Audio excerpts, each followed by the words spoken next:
Europe 1. Le journal de 8h sur Europe 1, Fanny Marceau. Bonjour Fanny. Bonjour Dimitri, bonjour à tous. Avant de développer tous ces titres, on vient de l'apprendre, un homme de 75 ans est décédé ce matin dans un incendie aux urgences de Hyères, près de Toulon. L'homme se trouvait dans son box quand le feu s'est déclaré vers 4h du matin. 32 personnes ont dû être évacuées, dont 19 patients vers la maternité de l'hôpital.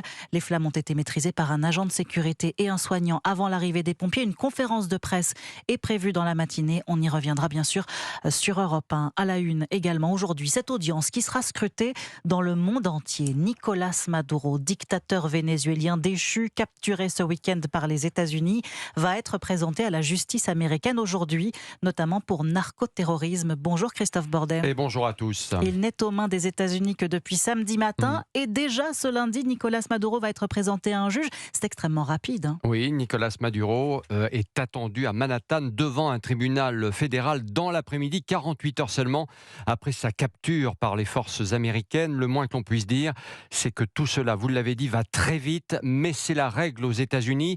C'est un magistrat de 92 ans qui hérite de cette affaire, un juge expérimenté qui a eu à traiter des dossiers comme celui d'Harvey Weinstein, ce producteur de cinéma américain reconnu coupable d'agression sexuelle. Face à Maduro, qui sera assisté d'un avocat, le magistrat va détailler les charges fédérales qui pèsent contre lui. Cette première audience va surtout servir à détailler le calendrier judiciaire qui attend l'ex-leader du Venezuela. Maduro face à la justice et le Venezuela, comme le reste de l'Amérique latine, face à Donald Trump. Alors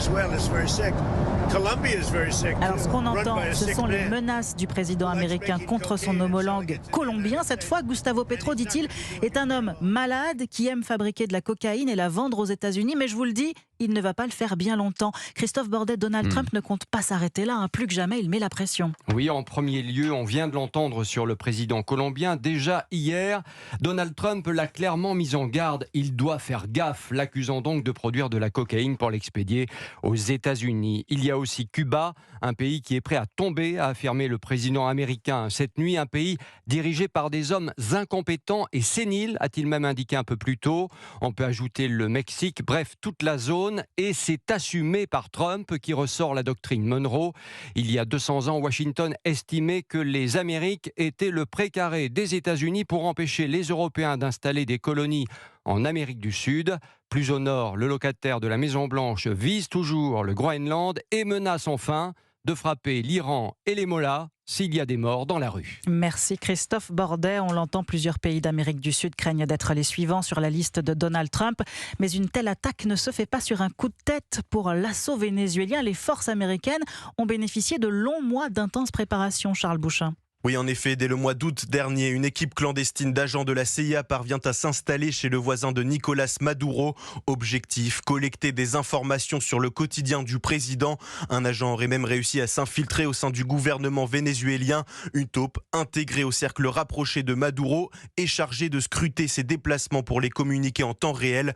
Des drones circulaient aussi discrètement au-dessus de Caracas. Toutes ces informations collectées ont ainsi permis de construire une réplique grandeur nature de la résidence présidentielle de Nicolás Maduro, réplique construite dans le Kentucky où des commandos américains se sont entraînés à répéter l'assaut. Charles Bouchin. Il est 8h05 sur Europe 1. Dans l'actualité également ce matin, l'émotion toujours très vive, 5 jours après l'incendie meurtrier d'un bar de la station de ski de Crans-Montana en Suisse. 40 morts, 119 blessés. Une messe pour leur rendre hommage s'est tenue hier soir en l'église Sainte-Jeanne d'Arc de Versailles dans les Yvelines. Au même moment, la police suisse annonçait avoir identifié tous les corps retrouvés dans les décombres. Bonjour Jean-Luc Boujon. Bonjour. Envoyé spécial d'Europe 1 à Crans-Montana en direct avec nous ce matin. Parmi les victimes identifiées par la police suisse, il y a donc 9 Français, Jean-Luc. Oui, il y a par exemple Giovanni, père de famille de l'Est de la France, qui travaillait en Suisse et qui était venu faire la fête ici pour le 31. Il y a également Siane, 24 ans, une des serveuses du bar qui faisait les saisons à Crans-Montana. Le DJ qui était au platine ce soir-là, Matteo, 23 ans, est aussi au nombre des victimes, tout comme Noémie, étudiante de 24 ans, venue fêter le Nouvel An dans la station. Autant de destins brisés dans ce bar, sans oublier bien sûr les 23 autres Français qui sont actuellement soignés dans différents hôpitaux, en Suisse, en France, en Allemagne, et dont l'identification est parfois toujours en cours. Alors l'enquête se poursuit, Jean-Luc. Elle met en exergue plusieurs zones d'ombre. Oui, la première question qui se pose, c'est y avait-il une issue de secours visible, signalée et non verrouillée? D'anciens salariés du bar évoquent une porte en bas près des toilettes qu'ils avaient pour consigne de ne jamais ouvrir, et un habitant qui a sauvé 10 personnes la nuit du drame raconte qu'il a dû défoncer une porte verrouillée à l'arrière pour extraire des blessés. Et puis il y a surtout ces mousses acoustiques. Elles n'avaient rien à faire dans un bar, explique Nicolas, conseiller technique dans une entreprise suisse de protection incendie. Écoutez. Pour moi, il y a négligence. Dans un bâtiment public comme il est là, on doit avoir un produit qui est quasiment ininflammable. Et là, on voit tout de suite que ça part avec des gouttelettes en plus incendiaires. Donc on n'est clairement pas dans un produit qui est conforme à ce qu'il soit utilisé dans un bâtiment d'utilité publique. C'est quelque chose que vous mettez chez vous si vous faites une petite salle de musique, mais pas ici. Enfin, il y a la question des contrôles. 3 en 10 ans était-ce suffisant?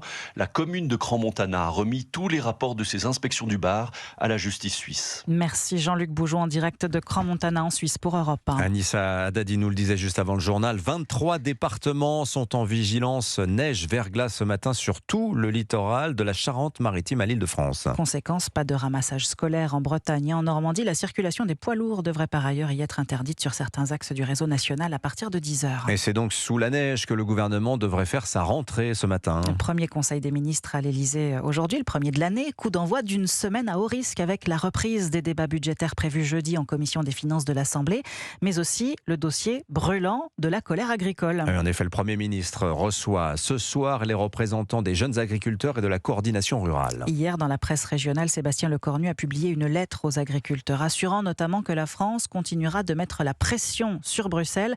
Alexandre Chauveau, la ministre Annie Genevard, parle d'une semaine capitale pour l'agriculture. Face aux inquiétudes des agriculteurs exprimées par le président de la FNSEA, Arnaud Rousseau. On a besoin d'une vision. Qu'est-ce qu'on veut faire de l'agriculture en Europe et singulièrement en France? Le gouvernement se montre à la tâche, au-delà de la gestion de l'épidémie de dermatose nodulaire, mal acceptée par les éleveurs contraints de voir leurs troupeaux abattus. Annie Genevard se mobilise contre la réforme de la PAC voulue par la Commission européenne. L'État garantira au centime près le revenu des agriculteurs, promet la ministre, qui annonce également un report de l'application de la taxe carbone sur les engrais et l'interdiction de l'importation de marchandises contenant certaines substances interdites en Europe. Ça fait 1 an que je demande à la Commission d'interdire l'importation de denrées qui contiennent des substances qui sont interdites sur le sol européen.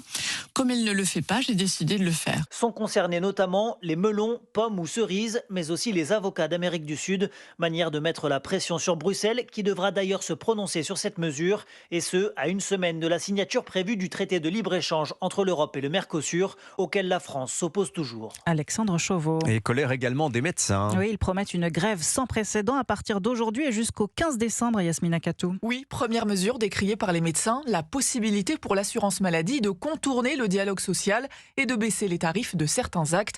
Jérôme Marty est président de l'Union française pour une médecine libre. Si les négociations qu'on a avec eux achoppent, à ce moment-là, le directeur a le pouvoir de baisser les tarifs s'il le veut. Ça remet en question le fait même de l'existence de discussions conventionnelles. On ne peut pas l'accepter. Le budget de la sécurité sociale prévoit aussi de limiter aux médecins la prescription et la durée des arrêts maladie.